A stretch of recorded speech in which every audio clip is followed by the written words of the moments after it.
রিক্সা চালায় বান্দা, কোমরে গামছা বান্দিয়া এত কষ্ট করে, এক বেলার নামাজও বাদ দেয় না, না খাইয়া থাকবে, তারপরও কোনোদিন হারাম খাবে না, সুদ খাবে না, লোন উঠাবে না। ও আল্লাহর বান্দা, তারা যদি পারে তোমরা কেন পারবা না? বাহাদুরি বাহাদুরি ভাব, মনে মনে ভাবতেছো হুজুরেরা তো আসলে ফকির, এরা তো গরিব। আসলে না, আমরা গরিব না, কারো কাছে ভিক্ষা করে আমরা চলি না। তুমি যদি একটু জ্ঞান খাটাইয়া তদন্ত করো, তোমার বাবার যে এত টাকা পায় কই, তুমি যদি তদন্ত করে দেখবা, হয়তো তোমার বাবায় জাকাতটা ঠিক মতো দেয় না, তোমার বাবায় হালাল হারাম মিশ্রিত কইরা ব্যবসা করে, তোমার বাবায় জুলুম কইরা কইরা টাকা পয়সা নেয়, অথবা সরকারের টাকা চুরি কইরা এরপরে নিজের পুঁজি বাড়ায়। ও বাবা, দেখবা তোমার বাবার থেকে ডাকাত আর কেউ নাই।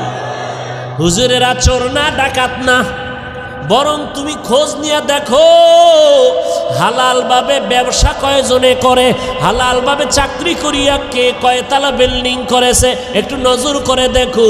কোনো হুজুরকে তোমরা ছোট মনে করিও না। আসলে এগুলো ছোট মনে কইরা কি বুঝায়, তোরা হুজুর হবি না, এটা বুঝানোর জন্য একটা চাপা দিল। হুজুরদের উপরে দোষ চাপাইয়া চায় আমার যুবক সমাজ যেন হুজুর না হয়। কি হবে? কয় ডাকাত, সন্ত্রাস হবে, সন্ত্রাস, কলম চোর, সরকারের টাকা চোর, আর লেখাপড়ার জীবনে হবে বিদ্যা চোর। কি চোর হবে? যেই বিদ্যা পড়িয়া শিক্ষিত, বড় দামি চেয়ারে বসে, সেই শিক্ষার পাতা সিরা সিরা জুতার ভিতরে ঢুকায় নকল। আছে না নাই?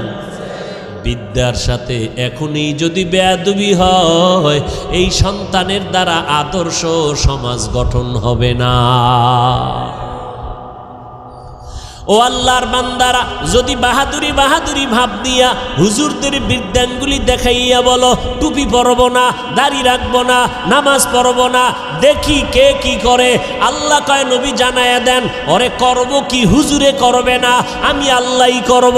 যদি সীমা বেশি লঙ্ঘন করে, আমি দুনিয়াতেই ধরবো, ওর কিডনি নষ্ট করে ফেলবো, ওর হাত পাও নষ্ট করে ফেলবো, আমি আল্লাহরে অসুস্থ বানাইয়া বিছানায় ফালায় রাখবো, এমন রোগ দিব যে এই রোগের চিকিৎসা কোনো কেউ ডাক্তার করতে পারবে না, আমি আল্লাহ।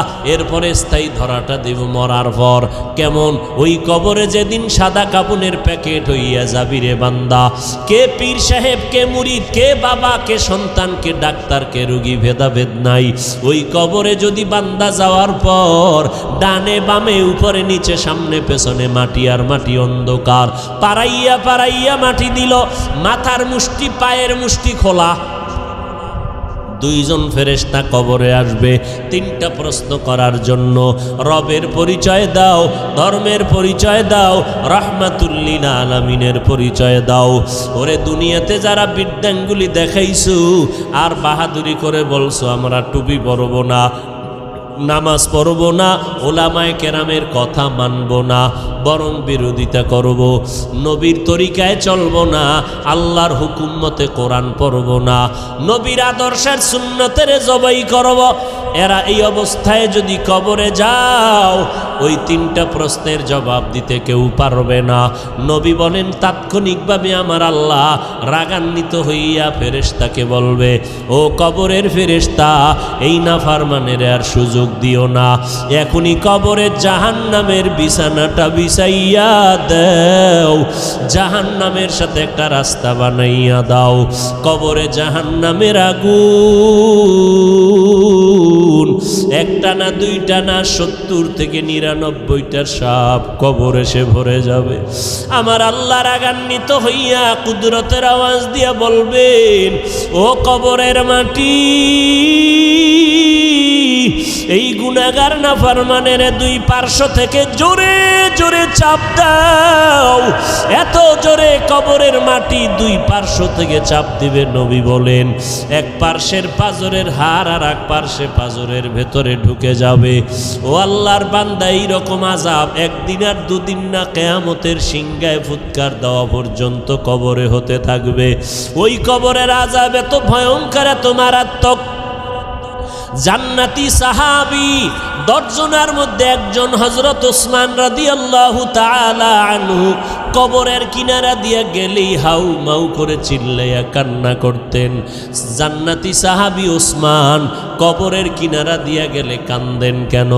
ওসমান বলে, মরণের পর কবর হলো প্রথম ঘাঁটি, যদি আমি ধরা খাইয়া যাই আমার উপায় নাই, ওই ভয়ে আমি চোখের পানি ধরে রাখতে পারি না, কবরের আযাবের ভয়ে।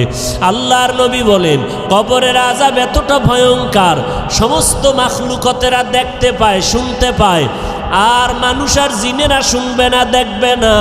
এই জন্য দেখা যায় কত গুনাহগারের কবরের পাশে গরুর গোয়াল ঘর, লাশটা দাফন করে সবাই চলে গেল, সকালবেলা ওইটা দেখে গরু একটাও গোয়াল ঘরে নাই। একটা গরু পেঁচাইয়া জায়গায় মরে গেল, আবার কিছু গরু রশি সিরিয়া পালাইয়া গেল। আবার অনেক সময় দেখবেন কবরস্থানের দিকে তাকাইয়া কুকুর ঘেউ ঘেউ করে চিল্লায়, কারণ ওরা কবরের আযাব দেখতে পায়, শুনতে পায়, কবরের আযাব সহ্য করতে পারে না রে বাবা। আল্লাহর কাছে তওবা করো, যার কপালে হেদায়াত আছে আল্লাহ তার এই ময়দান থেকে হেদায়াত দিয়ে দিবেন, চোখে পানি আসবে। আর যার কপাল বড় খারাপ, গুনার কারণে দিলটা এত পরিমাণ পাথরের মতো শক্ত, দিল নরম হয় না, চোখেও পানি আসে না রে বাবা। মা বাবার বেয়াদবি, ওলামায়ে কেরামের বরদোয়া লেগেছে কপালে, এখনো সময় আছে রে বাবা, মাওলার কাছে তওবা করে নাও। মরণ তো একবার হবে, হায়াতের মালিক আল্লাহ, ইজ্জতের মালিক আল্লাহ, রিজিকের মালিক আমার আল্লাহ। অতএব আমি ডাক্তারি পড়ি, ইঞ্জিনিয়ারিং পড়ি, চাকরি করি, ব্যবসা করি, আমার আল্লাহকে আমি ভুলবো না, নবীর তরিকার বাহিরে চলবো না, গুনাহ নিয়ে কবরে যাব না, পেছনের গুনাহ থেকে তওবা করে ফেলবো। জীবনে যতদিন বেঁচে থাকবো, মরিয়া গেল আর গুনার কাছেও যাব না। মোবাইল নিয়ে গুনার প্র্যাকটিস করব না। তওবা করার সবার ভাগ্য হবে না, আল্লাহ যার অন্তর দিয়া কবুল করবে তওবার জন্য তার কপাল খুলে যাবে। তবে তওবার জন্য আল্লাহর কাছে তৌফিক চাইতে হবে। ও আল্লাহর বান্দারা, আল্লাহর মোহাব্বত যাদের অন্তরে আছে, একবার অন্তর দিয়ে আমার আল্লাহকে মনে মনে ডেকে বলো, হে মালিক, আমার মতো গুনাহগার এই ময়দানে আর একজনও নাই। আমাকে মানুষ কত মাওলানা হুজুর বলিয়া সম্বোধন করে সম্মানের চেয়ারে বসাইল, কত মানুষ আইসা দোয়া চায়, পানি পরা নেয়, হুজুর আমার মা অসুস্থ, একটু পানিতে দম করে দেন, আমার মা যেন সুস্থ হইয়া যায়। ওরে কত মানুষ সম্মান আর ভক্তি শ্রদ্ধা করিয়া দোয়া নিল, অথচ আমি আমার আমল নামার দিকে তাকাইয়া দেখলাম আমার মতো গুনাহগার এই ময়দানে আর কেউ নাই। গুনার কারণে আমার হাত না পাক, আমার চোখ না পাক, আমার জিহ্বা না পাক, আমার অন্তর না পাক। ও আল্লাহর বান্দা, তওবার নিয়ত করো, আল্লাহর কাছে বলো, হে আল্লাহ, এই ময়দান থেকে তওবা ওয়ালা নসিব করিয়া ফিরাইয়া দেন। আর জীবনে নামাজ ছাড়বো না, বেপরদায় চলবো না, মা বাবারে কষ্ট দিব না, ওলামায়ে কেরামের বিরুদ্ধে যাব না, দেশ ও জাতির বিরুদ্ধে কোনো ষড়যন্ত্র করব না। যাদের অন্তরে কোনো নেফাকি নাই, দুর্বলতা নাই, অন্তর পাক্কা নিয়ত তওবা করার মতো, তাদেরকে অনুরোধ করে বলবো, আল্লাহর মোহাব্বতে খাঁটি তওবার নিয়তে দুটো হাত আল্লাহকে দেখাইয়া দেই। আয় আল্লাহ, আমাদের হাতগুলো কবুল করে নেন, তওবা কবুল করে নেন, তওবার উপরে মজবুত হইয়া চলার মতো তৌফিক দান করেন, আমিন। সব মুমিনদেরকে তওবার কথা বললেন, বেদিনদেরকে বললেন না কেন? বিধর্মীদেরকে বললেন না কেন? বলে জান্নাত শুধু মুমিন পাবে, অন্যরা পাবে না। আর মুমিনরা যেহেতু জান্নাত পাবে, আর জান্নাতটা আমি বিনা হিসাবে দিতে চাই, অতএব বিনা হিসাবে দিতে হলে গুনাহমুক্ত করা লাগবে। আর মুমিনরাই জান্নাত পাবে, বিনা হিসাবে পেতে হলে গুনাহমুক্ত লাগবে। আর গুনাহমুক্ত করার পথ কি? পথ কি? তওবা। তওবা নামের সাবান লাগাও, তাহলে আর কোনো গুনাহের গন্ধ থাকবে না। গুনাহের থেকে তওবা করো। আর এই তওবার অবস্থা তৈরি করার জন্য উলামায়ে কেরামদের মজলিস। তওবা কি হঠাৎ করে কেউ করতে পারে? একজনে বিড়ি টানেই টানে,